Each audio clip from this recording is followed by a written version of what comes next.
Hey guys, been having a lot of questions about cost of services and things like that. So this question was, do you charge if a patient comes in and they're clear and you don't do an adjustment? Now I've heard the argument both ways.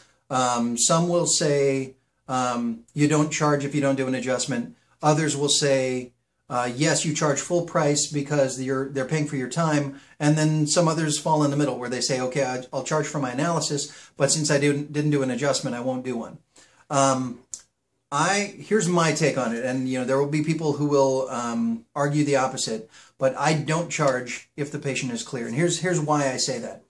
I don't want the patient to not come in for fear of having to pay. And let me explain that.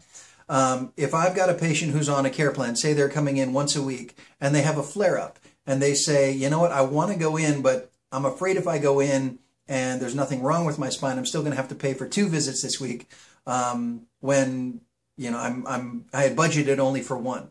So what I say is if the patient comes in, I check them, and I've got an objective way of looking at the spine to find out if I need to adjust them or not.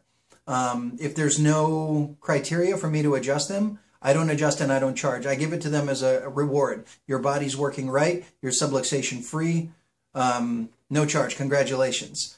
That way in the future, they're not afraid to say, hey, well, maybe, I worked out really hard this weekend and my low back is hurting.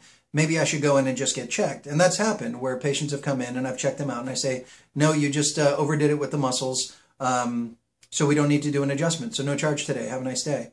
And adding that value and showing them, giving them that goodwill makes them not be afraid to come in my office. So again, that's my take on it. Somebody else might have a completely different take on it, but I don't charge if I check somebody and they're clear.